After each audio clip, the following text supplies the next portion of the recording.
वो घड़ी आ चुकी है।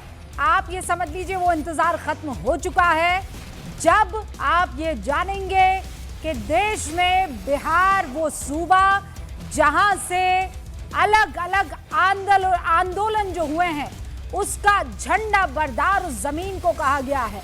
आज वहां लोकतंत्र की सबसे बड़ी लड़ाई की तारीखों का ऐलान होने वाला है। अब से थोड़ी देर बाद बिहार में चुनावी शंखनाद होगा। चुनाव आयोग ठीक 4 बजे प्रेस कॉन्फ्रेंस करेगा और बिहार चुनाव की तारीखों का ऐलान करने वाला है। नजर इसी बात पर हमारी टिकी हुई है कि बिहार में कितने चरण में वोटिंग होगी। हमारे सूत्र हमें यह बता रहे हैं कि बिहार में 2 से 3 फेज में होंगे, उससे ज्यादा वोटिंग नहीं होगी। चुनाव की तारीखों के ऐलान के साथ ही बिहार में आदर्श चुनाव आचार संहिता लागू हो जाएगी, यानी आज से कोई भी नई सरकारी योजना का ऐलान नहीं किया जा सकेगा। वैसे चुनाव के ऐलान से पहले बिहार की नीतीश कुमार सरकार महिलाओं को त्योहारों का गिफ्ट दे चुकी है। मुख्यमंत्री महिला रोजगार योजना के तहत अब तक 1,21,00,000 महिलाओं के बैंक खातों में 10-10 हजार रुपए की राशि सीधे ट्रांसफर हो चुकी है।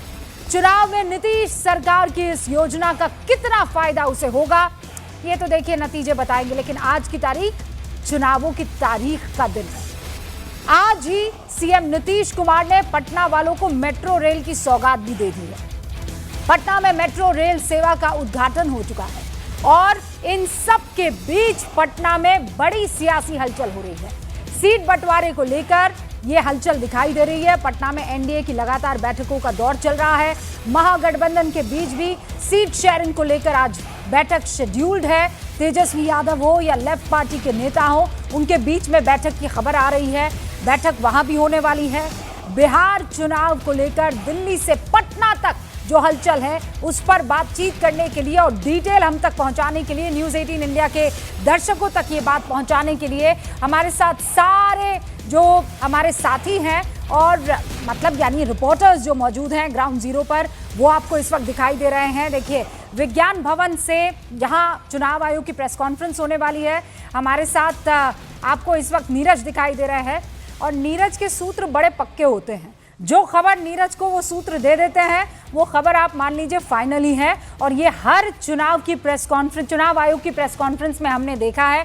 फिलहाल आपको ये बता दें कि दिल्ली से अरुण भी आपसे कुछ ही देर में हमारे साथ जुड़ेंगे। पटना में आरजेडी ऑफिस से हमारे साथ चंद्रमोहन आपको दिखाई दे रहे हैं। पटना में बीजेपी ऑफिस से अमित पांडे आपको दिखाई दे रहे हैं और दिल्ली में बीजेपी हेडक्वार्टर से यतेंद्र आपको इस वक्त स्क्रीन पर दिखाई दे रहे हैं। और यहाँ दिल्ली में तो बारिश भी हो रही है, लेकिन तारीखों की बारिश का हम इंतजार कर रहे हैं। अच्छा, आपको ये बता दें कि हमारे साथ वरिष्ठ पत्रकार संजय सिंह और कन्हैया भेलारी जी भी जुड़ेंगे। सबसे पहले तो नीरज, कब होनी है ये प्रेस कॉन्फ्रेंस और सूत्र क्या बता रहे हैं? सबसे पहले तो मुझे तो दिलचस्पी है कि आपके सूत्र क्या जानकारी देते हैं, कितने फेज में चुनाव होने वाले? रूपिका, देखिए 4 बजे आपने भी बताया है और चुनाव आयोग ने आधिकारिक तौर पे ये कह दिया है कि 4 बजे प्रेस कॉन्फ्रेंस होगी।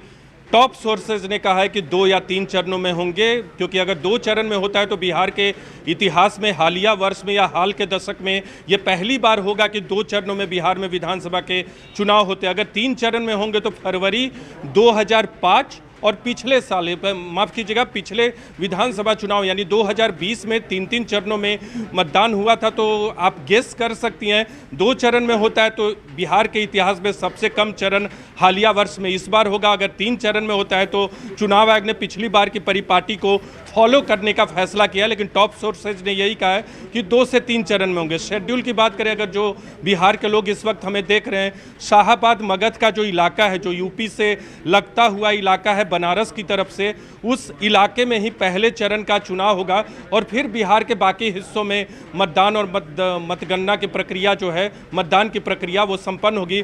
15 से 18-19 के बीच में चुनाव आयोग मतगणना की तारीख रखेगा। जो 15 से 20 नवंबर का विंडो है उसमें मतगणना होगी। नवंबर महीने में ही, छठ के बाद नवंबर महीने में तमाम मतदान की तारीखें होंगी। 2 हो या 3 फेज हो, पहली बार हो नवंबर महीने में ही होंगी। और एक और इंपॉर्टेंट बात इस बार के विधानसभा चुनाव की यह है रूपिका की, SIR के बाद पहली बार चुनाव हो रहा है तो इस बार वोटर की संख्या जो है पिछली एग्जिस्टिंग मतदाता सूची के मुकाबले घट गई है, तो इस बार मतदान प्रतिशत बिहार में बढ़ना तय है। आमतौर पे 55 से 60% मतदान होता है, लेकिन मुझे लगता है कि इस बार SIR का साइड इफेक्ट ये होगा कि 60 से अधिक फीसदी मतदान बिहार में होगा। और SIR ही सबसे बड़ा कंट्रोवर्शियल मुद्दा जो है बनाकर रखा गया है इन चुनावों में। लेकिन ज़मीन पर क्या है रियलिटी, ये तो जो ज़मीन पर मौजूद है वो हमें बताएंगे। ये देखिए बैटरी ऑफ इस वक्त आपको हमारे रिपोर्टर्स ग्राउंड जीरो पर नजर आ रहे हैं। कन्हैया भिलारी जी भी हमारे साथ जुड़ चुके हैं।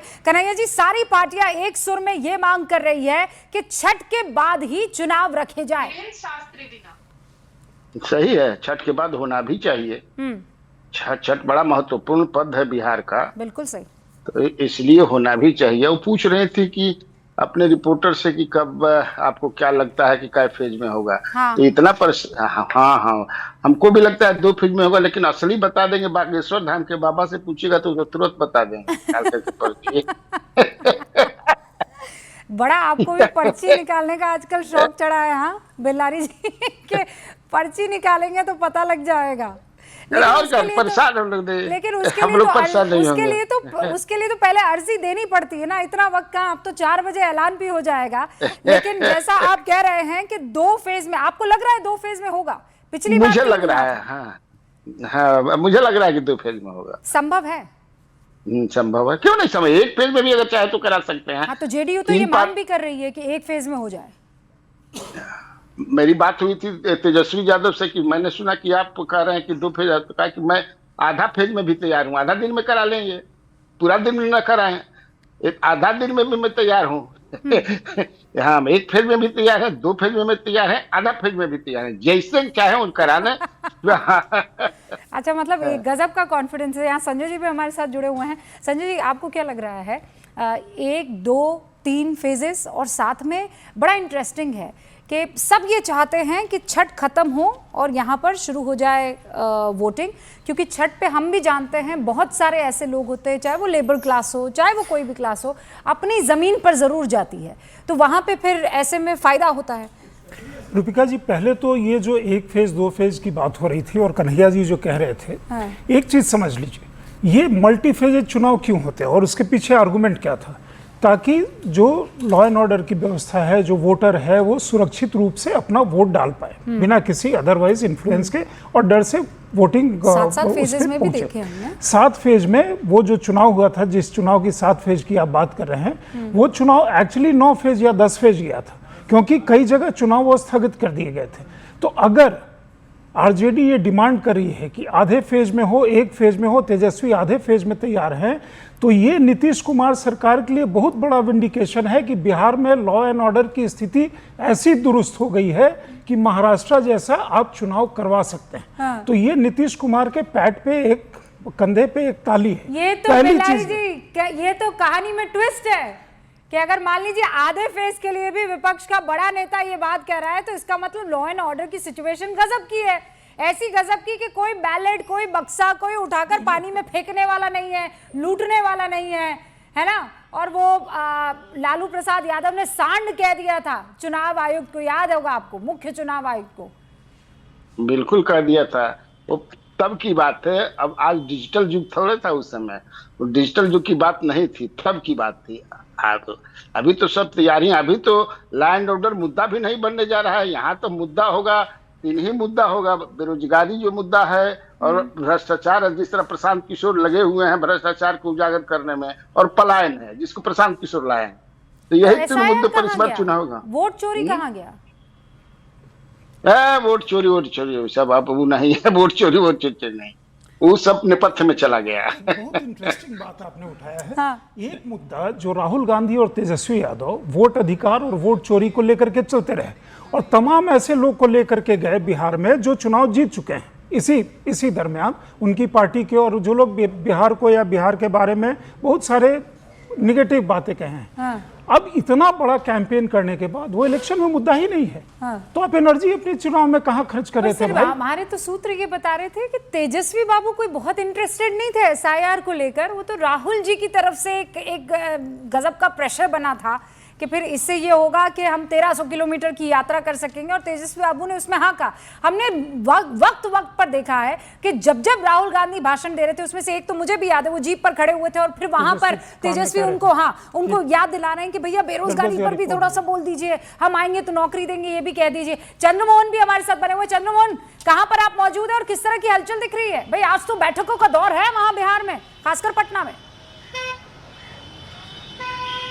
बिल्कुल, देखिए हम आरजेडी ऑफिस के बाहर मौजूद हैं और जिस तरह की हलचल अभी देखने को मिल रही है, साफ तौर पर दिखा रहा है कि बस सबको इस बात का इंतज़ार है कि कब चुनाव के तारीखों का ऐलान होता है और कितने फेज में आज चुनाव के तारीखों का ऐलान होता है। आरजेडी की तरफ से आज एक बैठक महागठबंधन की बुलाई गई है, जिसमें लेफ्ट के जो तमाम घटक दल हैं उनको बुलाया गया है और सीट शेयरिंग पर लगभग बात फाइनल हो चुकी है। हालांकि जो महागठबंधन में लेफ्ट के लोग हैं, जितने सीटें उनको दी जा रही हैं उस पर वो तैयार नहीं है, इसीलिए तेजस्वी यादव आज अलग से उनको बुलाए हुए हैं तीनों दल को, और बारी बारी से उन लोगों से मुलाकात करेंगे। और उस मुलाकात के बाद साफ तौर पर आरजेडी की तरफ से भी और तेजस्वी यादव की तरफ से भी ये कहा गया था पहले भी कि जैसे ही तारीखों का ऐलान होगा, हो सकता है उससे पहले या उसके तुरंत बाद बिहार में कितने सीटों पर महागठबंधन के कौन कौन घटक दल कितने सीटों पर चुनाव लड़ेंगे, इसका ऐलान हो जाएगा। तो शायद उसी की गहमा गहमी आज देखने को मिल रही है कि तेजस्वी यादव